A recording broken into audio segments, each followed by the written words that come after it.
बच्चा। उसके बाद आज दिन तक सर 2020 से लेके आज दिन तक मेरे पास 40 बच्चे हो गए हैं।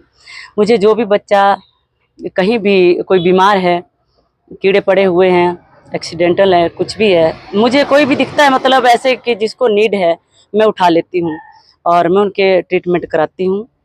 और फिर सर बाहर छोड़ने के लिए कोई जगह है नहीं, सेफ जगह होती नहीं है, फिर मैं अपने पास रख लेती हूँ। और अब सर मेरे पास अपना घर भी नहीं है, फिर अपने लिए अलग से रेंट पे लिया है रूम। और ये मैंने दोनों मंजिलें ना इन बच्चों के लिए ही ली है।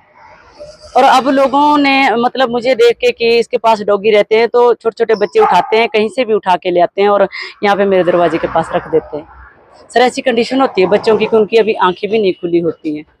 फिर उनको सिरिंज से दूध पिला के सर मैं ऐसे ऐसे पाल के तो मैंने रखे हुए, मैं छोड़ नहीं पाती इनको कहीं भी। काफ़ी कोशिश की मैंने,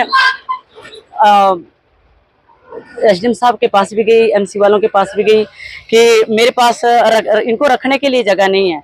बाकी तो चलो मैं करवा लूँगी जैसे तैसे, खाने का भी और रहने का भी, मतलब किराए का भी, जो भी होगा, ट्रीटमेंट का भी। पर मुझे थोड़ी सी जगह प्रोवाइड करवा दे, कहीं भी जगह दिला दें कि इनको मैं शेड बना सकूं। शेड का भी मैं खुद खर्चा उठा लूंगी सर, जहाँ पे मैं इतना कर रही हूँ वो भी कर लूंगी। लेकिन यहाँ पे बच्चे ना बहुत दुखी हो चुके हैं। अगर यहाँ पे सुखी होते, मेरे पंखा खराब हो रखा है सर, और इतनी भारी गर्मी में भी मेरे बच्चे बिना पंखे के रह रहे हैं। मैं इतनी मतलब परेशान हूँ, मैं खुद से परेशान नहीं हूँ, मैं इन बच्चों से के दुख से परेशान हूँ। तो लोगों ने इतना शुरू कर दिया सर, यहाँ ऊपर मेरे बच्चे रहते हैं, बाहर से पत्थर मारते हैं और पीछे खिड़कियां हैं, उधर ना खिड़कियों के पास आग जलाते हैं और पूरा धुआं बच्चों के अंदर कमरे में, इतनी मतलब घुटन होती है बच्चों को ना। और बाहर से पता नहीं क्या फेंकते हैं सर। बच्चों की ना आंखें मतलब 2-3 दिन के बाद खुलती है, एक की अभी तो आंख ही नहीं खुल रही है। मुझे नहीं पता क्या, अब मैं खाना खाने भी जाती हूँ सर घर में, तो सर अब मैं हार चुकी हूँ सर।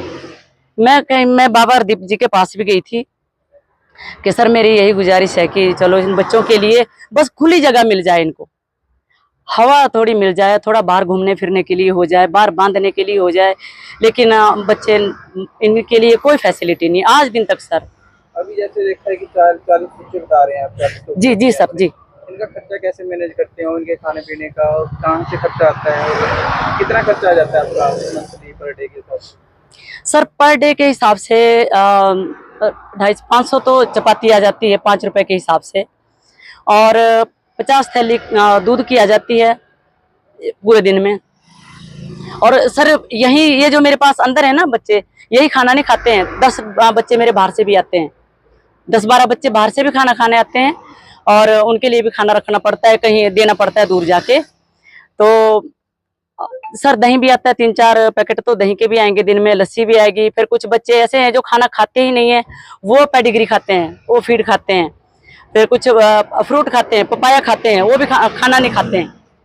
तो सर अब आइडिया लगा लो, अब कितना 10,000 रेंट भरना पड़ता है, फिर ऊपर से सर इनके ट्रीटमेंट है।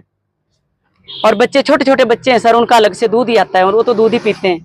क्या मांग करते हैं सरकार से, कितना खर्चा आता है, क्या होना चाहिए? सर मैं सरकार से यही मांग करती हूँ कि ठीक है, मुझे किसी ने कहा नहीं है कि आप ये बच्चे उठाओ, इनके ट्रीटमेंट कराओ।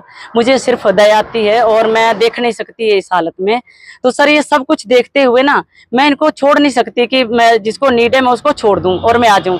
मेरी इतनी कंडीशन खराब होते हुए भी मैं उठा लेती हूँ, ये मेरी मजबूरी है कि मुझसे देखा नहीं जाता। मैं सरकार से यही मांग करती हूँ कि अगर हो सके तो, जैसे मैं कमा नहीं पाती हूँ सर, कुछ इनके राशन पानी का सर।